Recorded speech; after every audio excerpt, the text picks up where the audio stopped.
Hello and welcome to Balanced Existence.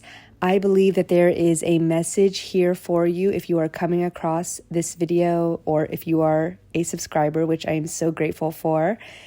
And today's message I recently channeled, and it's going to be for the Divine Feminine Collective. My cat, as always, is starting to talk, even though he's quiet all day. And then as soon as I start to record, he wants to be included. But the Divine Feminine, and this does not have to relate to gender, although most will be women, but it really doesn't matter. If you are a Divine Feminine, then you are in this collective that has been trying, and I don't really even want to say the word trying. What I really mean to say is you're setting this really strong intention, whether it's been recently or in the past months or years even, to nurture your feminine energy that was for a very long time neglected as you were in this hypermasculine overdrive, likely due to some kind of survival need or societal expectation. And the reason I don't want to say the word trying is because I really don't want to imply any kind of resistance, because ultimately the path to tap into your divine feminine when you've for so long neglected it and prioritized your masculine energies, and this could even work in reverse for those who more naturally prioritize their divine feminine energies and neglect the more ambitious action-taking energies of the divine masculine. But when you live in a kind of imbalance and you're quote-unquote trying to get back into balance, it's not really about trying to be something you're not, or any kind of resistance or like a separation gap, because ultimately you have all of these energies within you and your soul knows the best balance for you. You don't have to be 50-50 in every given moment, but there is an ebb and flow of the energies, and they come and they go, and you're able to utilize them as you see fit from moment to moment. And so it's really about tapping into the energies that already exist within you.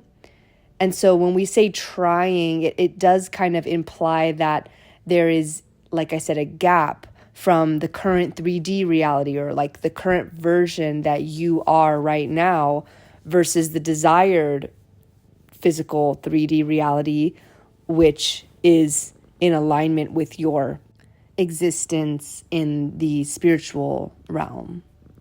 And that is the existence that is in full soul alignment. And of course, this is a very quantum topic, but what I'm getting at is that in every moment, there's an opportunity to exercise a particular balance of the energies. And for example, in a particular moment, you may be 30-70%, you may be 50-50, 60-40, 90-10, and it's an ebb and flow. It's not meant to be this static, set balance or existence. Our energies are meant to flow and change in different experiences and situations. So we don't want to approach this with any kind of lack or scarcity mindset. Again, feeling like there's some gap between who we are and who we want to be, or who we are now and who our most aligned version is. Because while that may seem to be true when you look at your physical reality, or you look at the way that you think or behave, these are about energies that we tap into. And I say tap into because I think that phrase really captures the essence of what I'm getting at, which is that all of the energy that you need in any given moment, you know, the duality of masculine and feminine, the yin and yang, like those are all within you. And so when you remember that you can call upon any particular energy and you can practice and exercise it, then you don't have to see it as some kind of gap in your 3D, because that's only going to block you from the abundance and openness. So back to the original message. So the Divine Feminine Collective is really on a mission and with a strong intention, trying to nurture their feminine energy. And to be clear, it's not bad to have masculine energy. And even in some moments, you may need excessive masculine energy over your feminine energy. And masculine energy can very much be the divine masculine energy that's not wounded. But for many of the collective, you've operated in one energy in excess, thereby neglecting the other energy.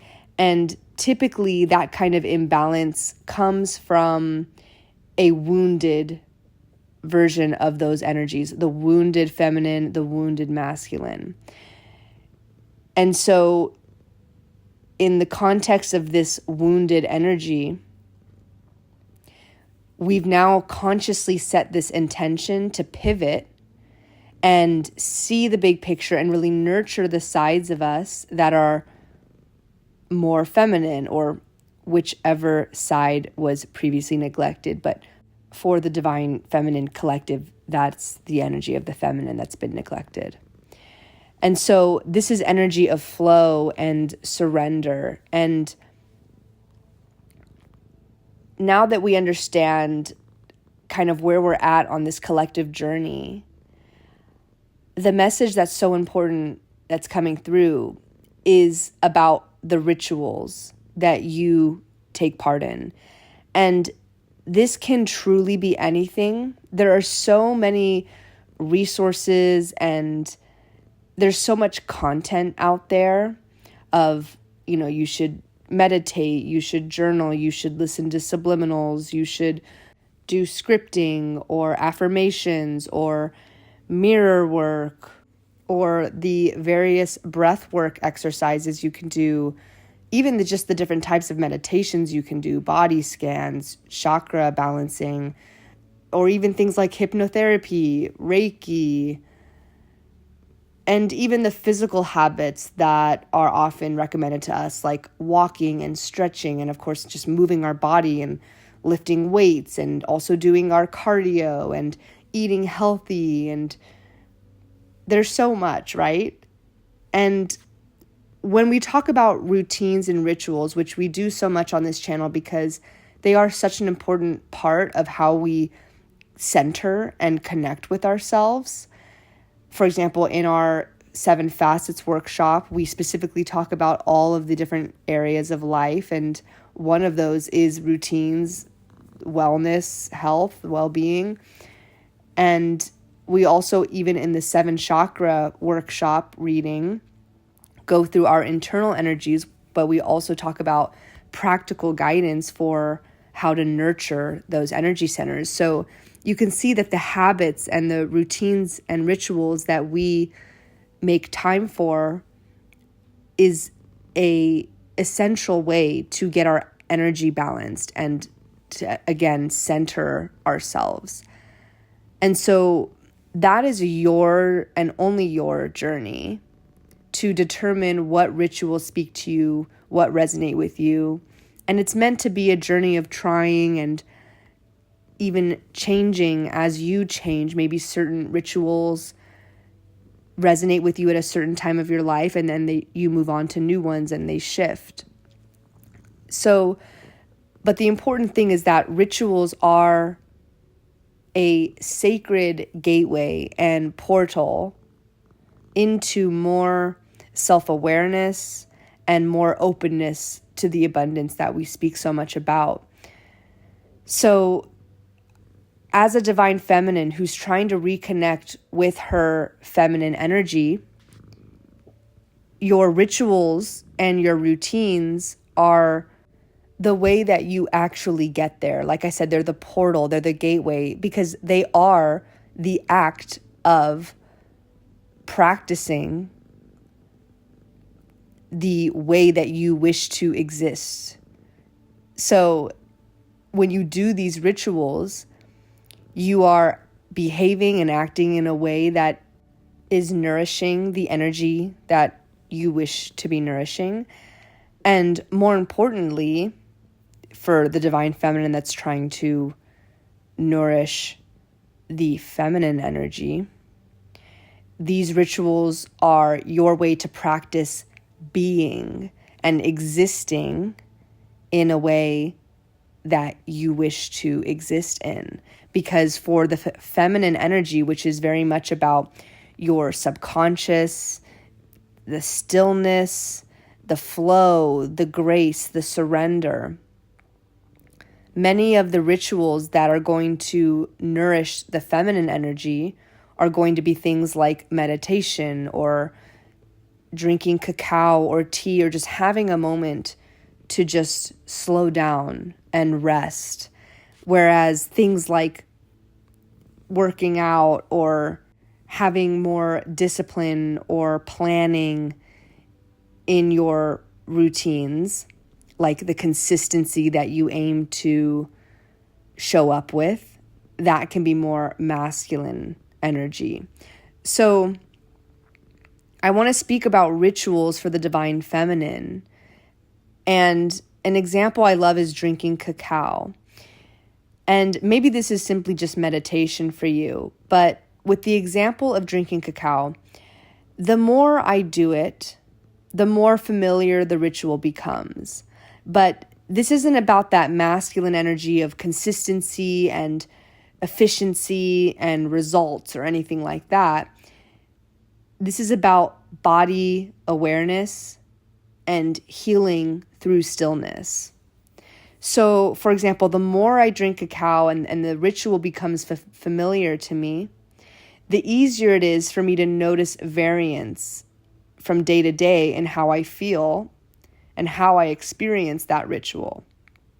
So, for example, some days I feel very still and very peaceful, and it's like the internal mental chatter has just stopped. And I can receive channeling in such a smooth and flowing way, and my divine feminine energy is in very much a flow state. But on other days, my body is maybe a little bit more rushed or in an excited state. And it doesn't always have to be stress. Sometimes it very well could be stress and that kind of survival mode, nervous system dysregulation. But other days it's just an antsy feeling. And other days it's just simply a busy day that's not necessarily stressful, but maybe there's just a lot to do and I'm not in as slow of an energy as I could be on a physical, energetic level. And so in those moments, it can feel like there's a lot of mental chatter or there's a lot of buzzing of the energy. And so those divine spiritual channelings may not flow through as easily because the energy is just not quiet enough. So the key here is that we're not trying to only have the former experience, at least not from a egoic perspective where there's resistance and there's shame if we're not experiencing that smooth, easy, flowing energy. But rather, it's all about how you observe exactly how the ritual is going. Because being in that observer standpoint and perspective is the path to surrender, because it puts us in that state of simply existing and being. So when there's a day that I feel that buzzing, I feel like I'm not channeling as easily, instead of shaming or wishing it was a different feeling or wishing the experience was going a different way, I simply just observe and I honor the state that I'm in. And I allow space for it to exist exactly as it is. And I understand that this is the duality of life, without any judgment. And that's truly what unconditional love and acceptance is.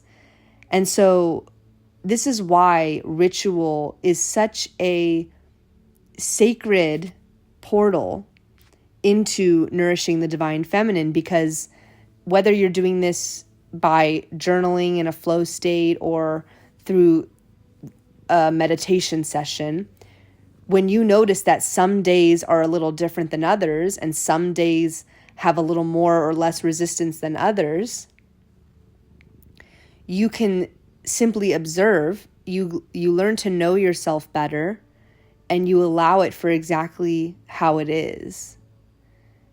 And the wounded energy that came from shame and judgment and wanting things to go a certain way, those unhealthy expectations we may set on ourselves and even others, they simply fade away because your attention is purely and solely focused on exactly what is. It's in an observer state.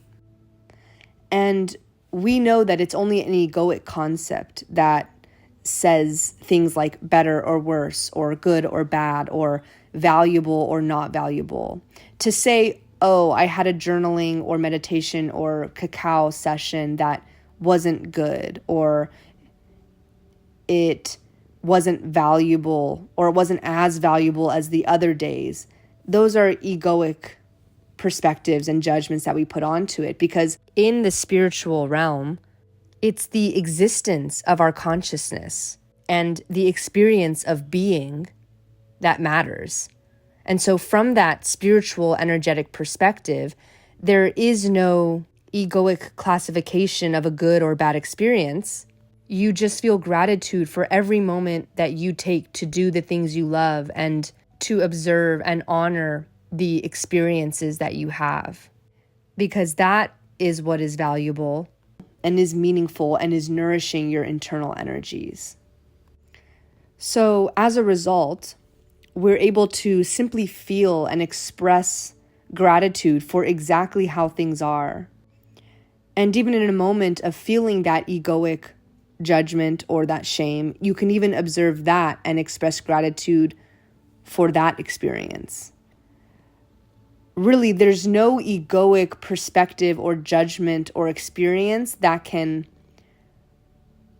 overpower or look down upon the spiritual truth that is gratitude for every experience. So whether you're having a really calm and peaceful flow state, or whether you're having a more buzzing, excited, or even stressed internal state, when you just thank yourself for being here, and you thank your angels or whatever higher powers for always being there for you, to support you whenever you're ready, when you thank whatever there is to possibly thank for your existence, you can thank your cacao drink itself, you can thank your journal. When you tap into that energy, you are tapping into unconditional love, unconditional acceptance, divine surrender, and you are simply being and existing. And that is what the divine feminine energy is all about. So now you can clearly see that the outcome or result of a particular experience or ritual, or even the experience itself of the ritual, whether it's smooth and peaceful or chaotic and difficult, doesn't really matter, because it's our existence and our being that we can always be grateful for. And so I know this is a very quantum perspective, and it's not meant to bypass any of the difficult emotions or experiences that we endure. But again, it's meant to see things from that observer perspective so that we can then accept the duality of the world for what it is.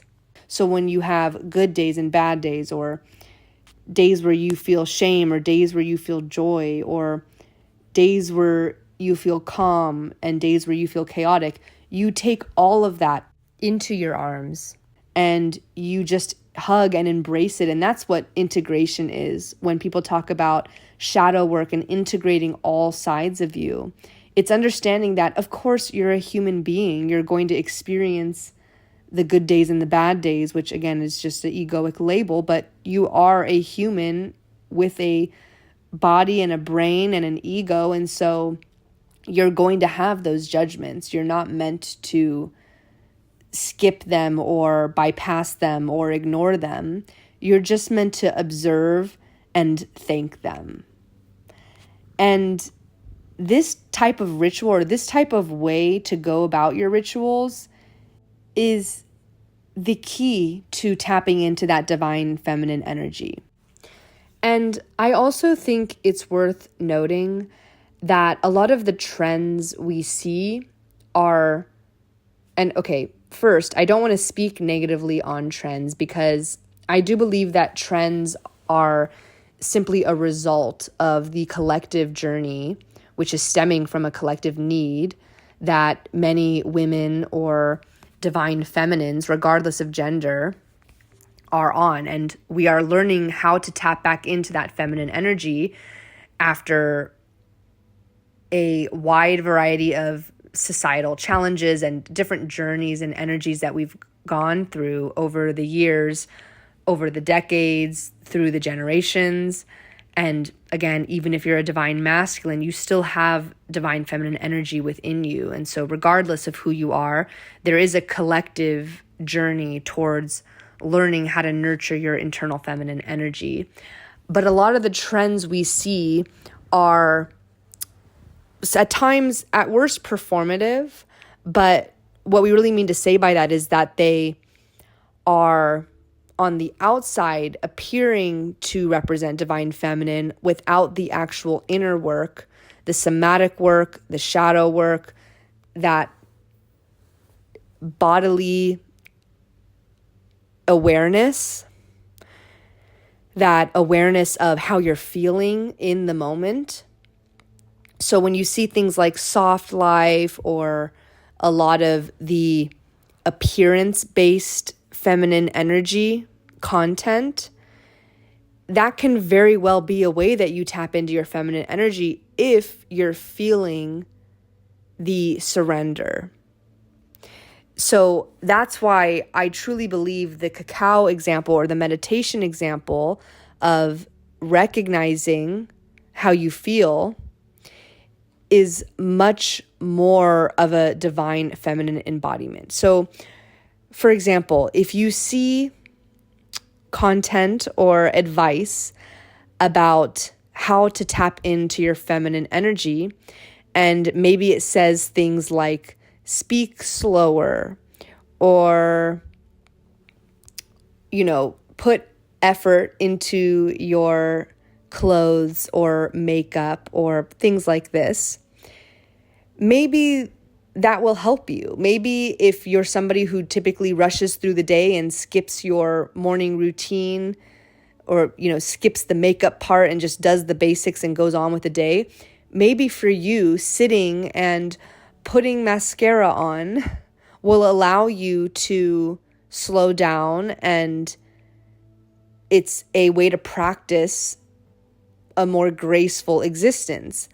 But it can't just end there, because maybe there's a day that you're putting on mascara and you don't feel like you want to do this, and you feel like pressured to because you're trying to embrace your feminine energy. But maybe you're having a day where you feel lazy or you feel rushed. And so simply observing that, that's the route to the eventual surrender. That is what the divine feminine represents.